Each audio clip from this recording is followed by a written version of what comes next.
Hello, folks. Sorry for being a bit late, but tonight is the fourth episode of the First Tunes podcast. Tonight we're going to talk about just basically about the team updates that came out within the last week, and also some designs that we think are overhyped. In my opinion, Mecanum, I don't know what Kyle's brought to the table yet, but I'm sure we'll get to it. Another thing, just to mention before we continue on, is that we're moving to more of a 30-minute format, so it's a lot easier to watch, a lot easier for people to keep up with instead of an hour-long format. It's also allowing us to avoid dragging out content. So without that ado and all that, I'll bring you to Tworog now, and he can introduce himself once again. How's it going, guys? My name is Kyle Tworog, alumni 1071, mentor 3555, and volunteer from Western Connecticut as scorekeeper. Okay. And I'm Thomas Lorenko. As been previously stated before, I'm a game announcer in the First Volunteer community. I've done Field Reset as well, and I am an alumni from Max 1071. Tonight we do not have Dave Gibbons with us once again, but hopefully this won't become a common thing. We'll have him more often. And so let's just move on to the first topic of the night, which we'll be looking at the most recent team updates, with update 116 not being that big, update 113 actually looking a lot bigger. Absolutely. I mean, it's changes to the admin manual, changes to and there's quite a bit. We're losing you a bit, Kyle. It has to do with the media award and its judging criteria and how it's going to be submitted. Okay. Yeah.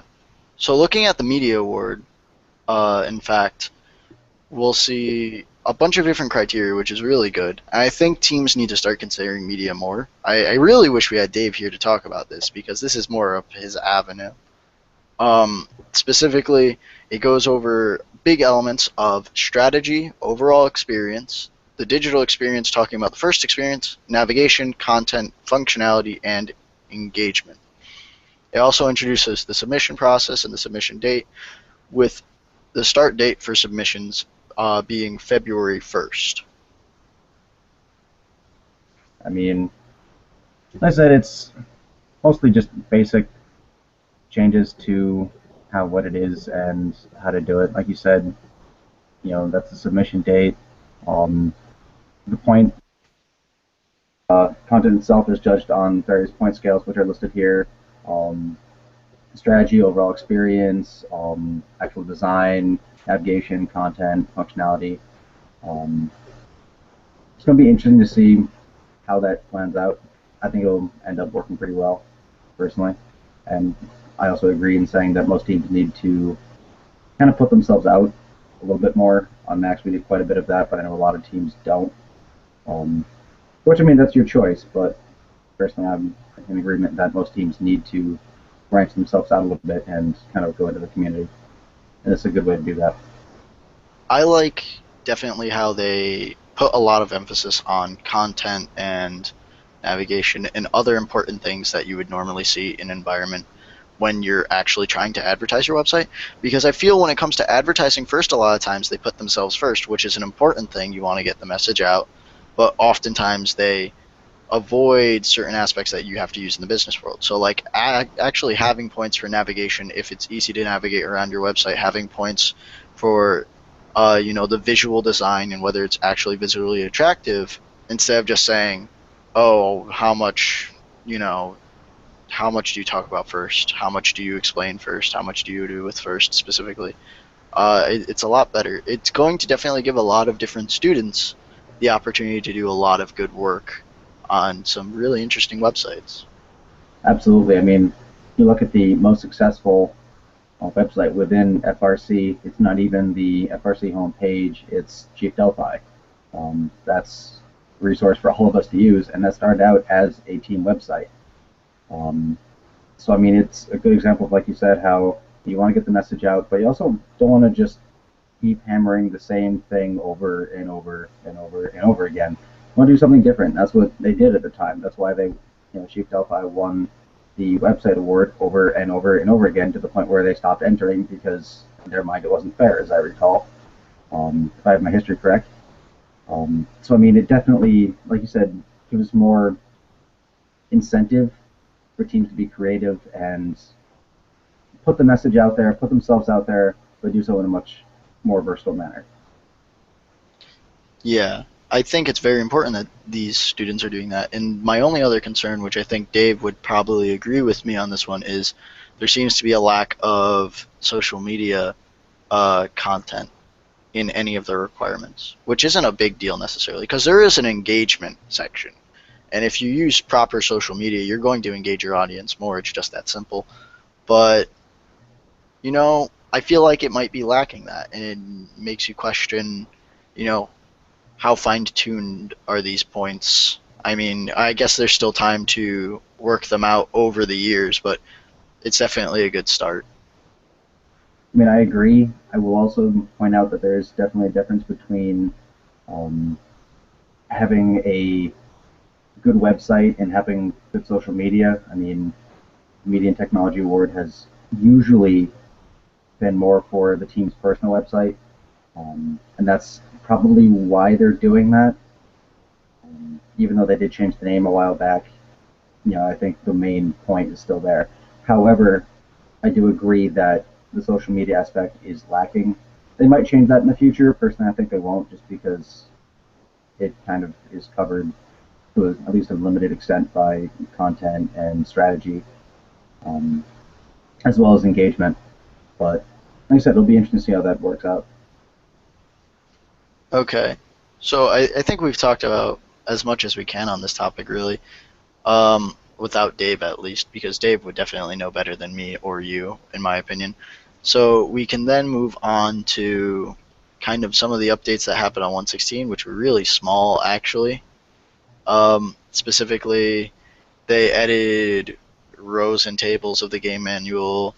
The process for preparing game elements for the match has been documented now, and they just adjusted a few things here and there, more or less. They just fixed up some small confusing things. Absolutely be advised as well. They also changed some of the electrical allowances, specifically with BCMs, and as well as some of the names of some of the motors. Not big changes with the motors. All they did was just say automotive window motors, automotive seat motors, which was kind of assumed anyway. But if anyone was trying to get away with saying, well, this is a seat motor from like a Lazy Boy recliner, sorry, can't do it. Um, the only other thing in here, it says that now the chute door, section 3, G6-2, the chute door may only be operated by a driver or human player, violation red card. Something tells me that was already assumed anyway, since the driver's already busy and so's the coach, so's the switches. So I think the human player was kind of the assumption anyway, but that is another change. Yeah, I find it interesting still that they allow the driver to participate in that, because sometimes you have teams that are able to run everything off of one driver, and by having your second driver on the field, which I know on our team we call them switches, I think people just consider them two separate drivers, even though you don't physically drive the robot in situations that we've known. Mm, Um, I think it's interesting because it kind of allows you to have a second human player on the field. I don't know how that's really going to come into effect. It at least means that if you get knocked with a box from behind by accident by a human player, you can pick it up and move it and not have to worry about being penalized. But at the same time, it's an interesting choice of theirs. absolutely. Like you said, I'm not exactly sure what difference it'll make, but it's there. Be aware of it.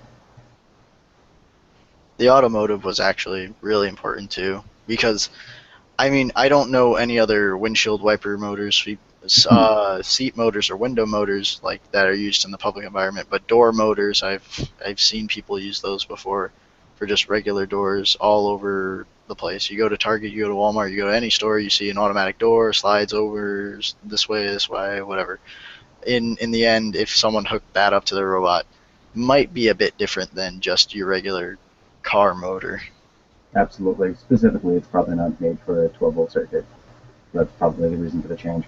But once again, just be aware of them. Simple changes, look them over. Okay.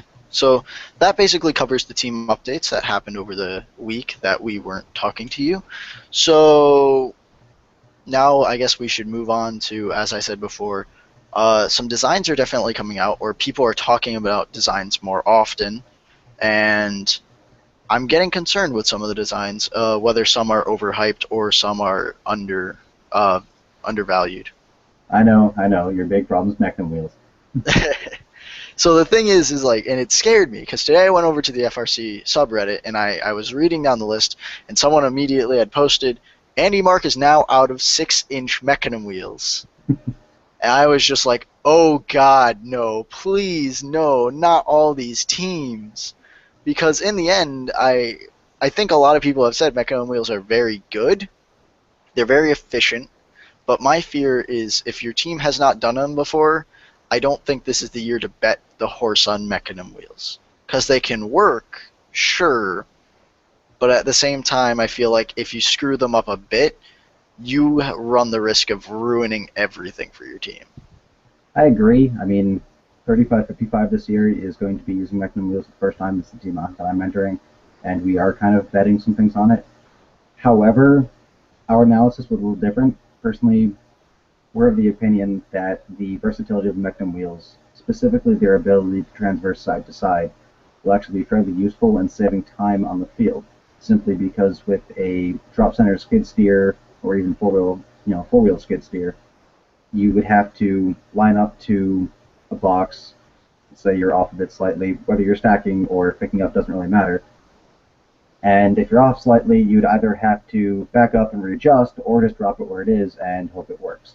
With Mecanum, as long as your driver is trained on how to use it and you can get some experience in before actual competition starts, which is key for any robot anyway, you can direct the robot exactly where you want it and orient it in the way that you want it. So I'm personally of the opinion that they're actually a boon to most teams this year.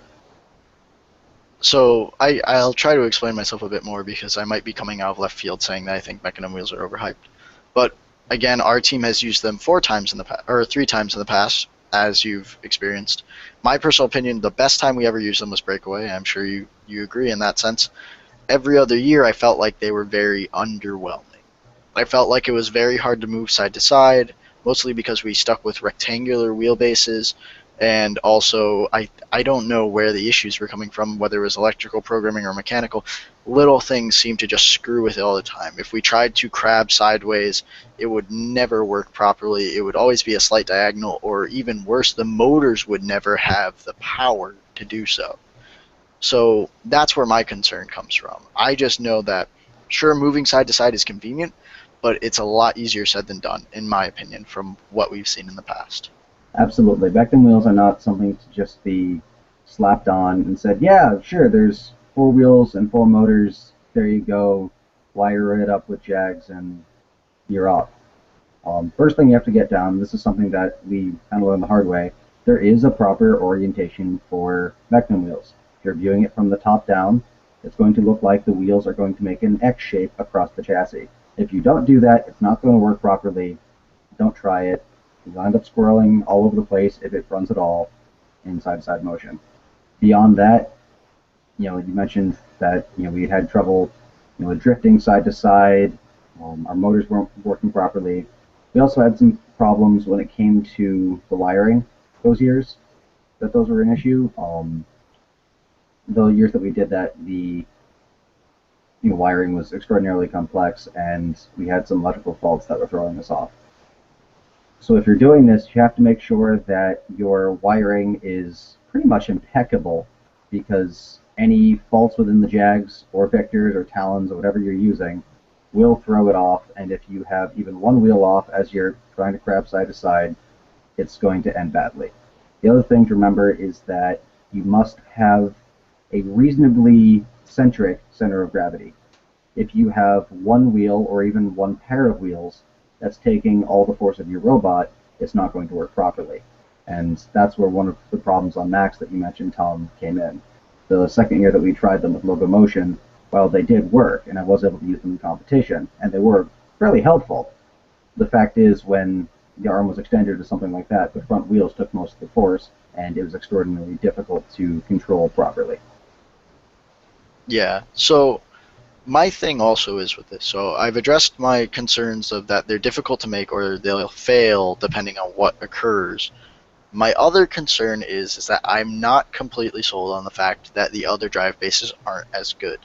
So consistently, six wheel drop center drive bases have worked very well in the past. And my other thing with this is most teams often go with a six wheel drop center if you're doing the kit way with only one motor on each side. Now, from my experience in the past and from our research before, people think Mecanum wheels get pushed around.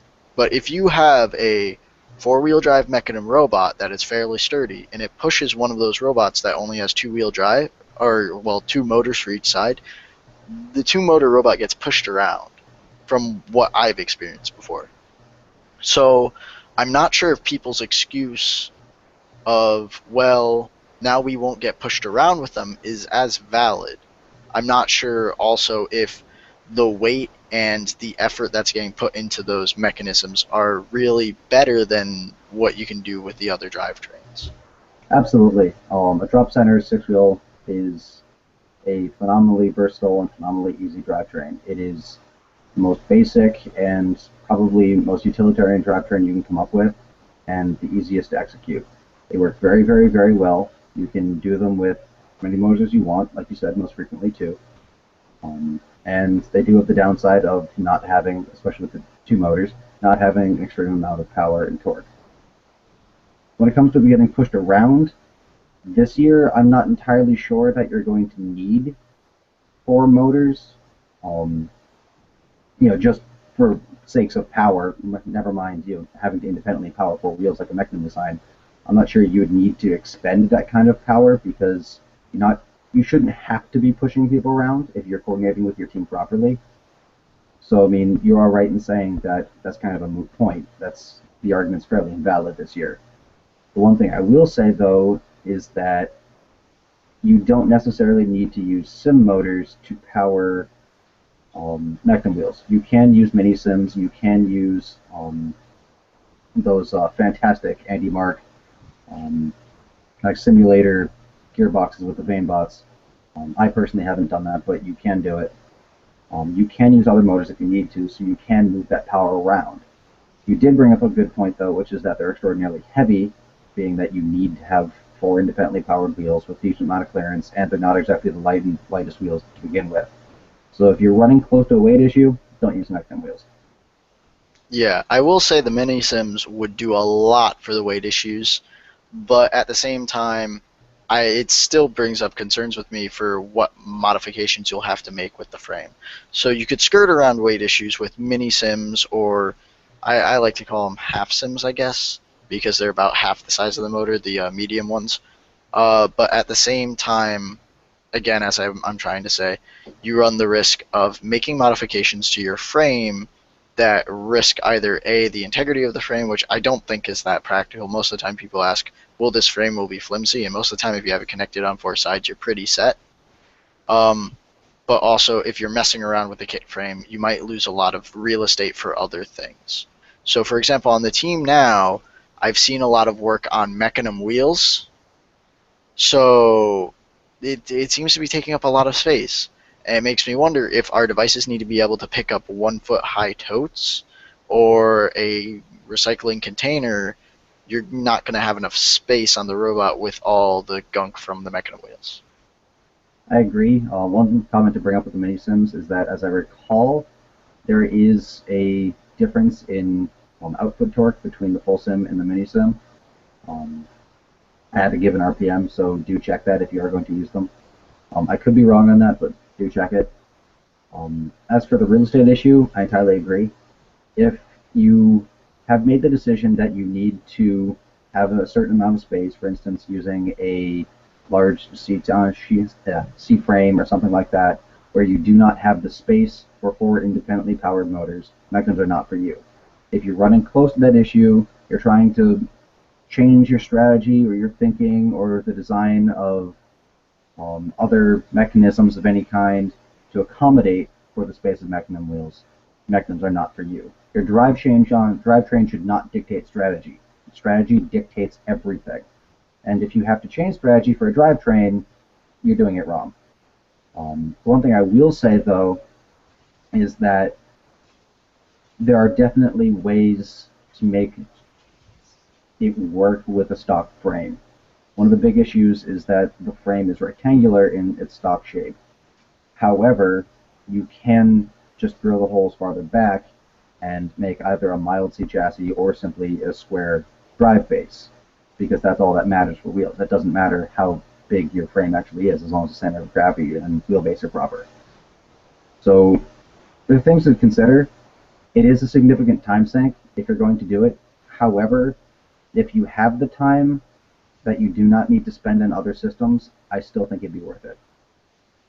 Okay, so I'll summarize so we have enough time for you to talk about any ideas that you think are overhyped or any other designs we need to look at. So overall, my opinion of the situation still is I think they're a bit overhyped, but you have eased my concerns somewhat. I think they might be easy enough for newer teams or teams who haven't used them before to use. I'm still very worried about the real estate it will take and the amount of weight you're dedicating to it, and the amount of motors you are dedicating to it if you're dedicating sim motors. Because while we are granted a lot of motors this year, sim motors are often ones that can handle the most strenuous situations, and you might lose some of those. How about you? Your opinion on it? Absolutely, and I do agree with you entirely on real estate and motor usage. If you need massive amounts of real estate on your robot to execute your plan the way it should be, without trying to hash things together or hack it to pieces, then Mecanum wheels are not for you. If you need all of the sim motors to do your plan and do your design and execute it properly without hashing it to pieces, Mecanum wheels are not for you. If you can sacrifice those things, it's worth looking into if you have the time. Okay. Um, there's So, another. Go oh, ahead, Tom. go ahead. No, go ahead. Say what you're gonna say. Not a problem. There is one other design that I think, in my mind, is kind of overhyped, or one plan, I should say, and that's the plan of I've been seeing following around of trying to write, um, trying to write crates that have fallen upside down. The idea there is, in most of the designs, that there'll be some kind of arm or hook that will come down and either physically rotate them, or will grab onto them and you can drive away and pull it over onto its side. Personally, I think it's not worth the time, the effort, the motor usage, having a PWM go up to it, or just even the fabrication time or the use of materials. In my mind, there's nothing wrong with having a stacking mechanism that can simply grab onto a tote regardless of its orientation. It's not absurdly hard to do, nor is it all that time consuming, as we've seen with many of the designs that have been popping around online. Um, that's my thoughts. What do you think? So you're saying specifically readjusting totes that have fallen to an unfavorable position, right? Specifically, spending the two mechanisms I saw. One was a stacking mechanism that all it does is it's two arms that come out, rotate the entire tote away from the robot, so it's in the right orientation, and then stacks it. The other one was simply an arm that comes down and grabs it and moves. Like I said, personally, I think they're both wastes of time. Yeah, so in my opinion, from what I've seen, any instances of a robot trying to adjust the totes in a way other than just stacking them is going to be a waste of time. It really depends on what your overall strategy is, but I think that you will fail miserably. Not with completing your objective there, but with stacking totes fast enough. So the majority of totes on the field or off the field will be, being fed onto the field will come in the upright position. So if you can get that position handled, most of the scenarios you will be set. Any device that's able to handle both upright and upside down totes will be very good and I think would be perfectly fine. But any device that is specifically made to handle those other situations where the tote is in an unfavorable position, I think that's a waste. Absolutely, I agree.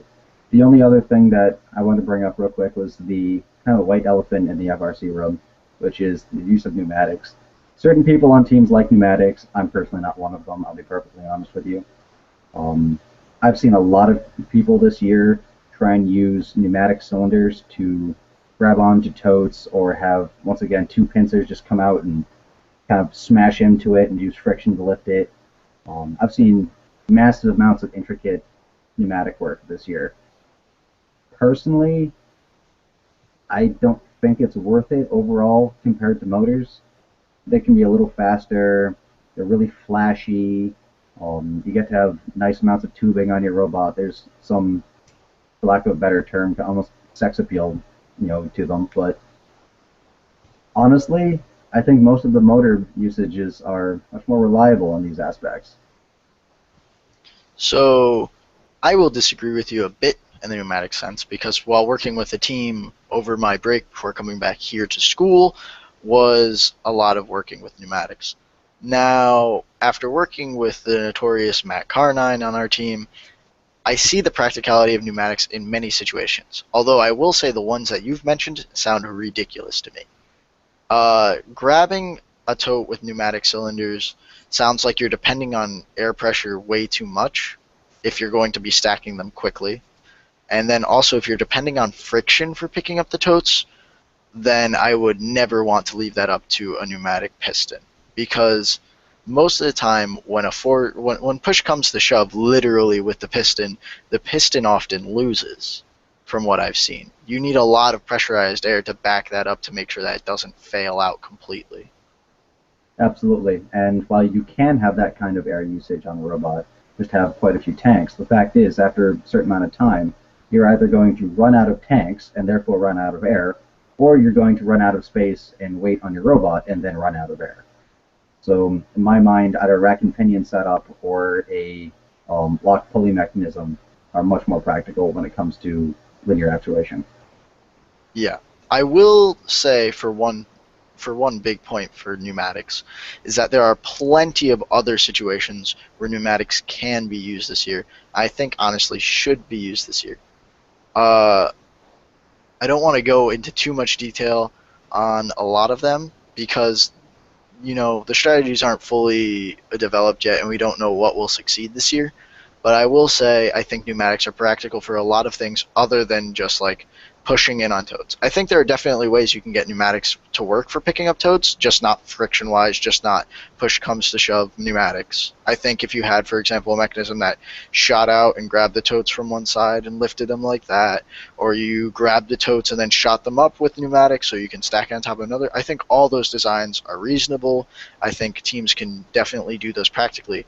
But friction in pneumatics has never worked very well for me. Never in my mind have I seen those work superiorly than motor systems. Absolutely. So, quick summary on that one. As far as I can tell, we're both of the same mind, which is if you're doing something creative and not just smashing into a tote with a linear piston, then by all means use pneumatics. Otherwise, get a motor. Yeah, I think we agree completely there. Um, so now I guess we're at the end of the show. We started 5 minutes late, and we're 5 minutes over where we would have ended previously. So, any last words? Not really. My final statement would just be use a motor. Okay, and my final statement will be get creative with pneumatics if you want to use them. So, anyways, once again, I'm Thomas Lorenko. He's Kyle Torog. This was First Tunes Podcast Episode 4, and we will see you next Saturday at 7 p.m. Have a good sharp, night, guys. hopefully, next time.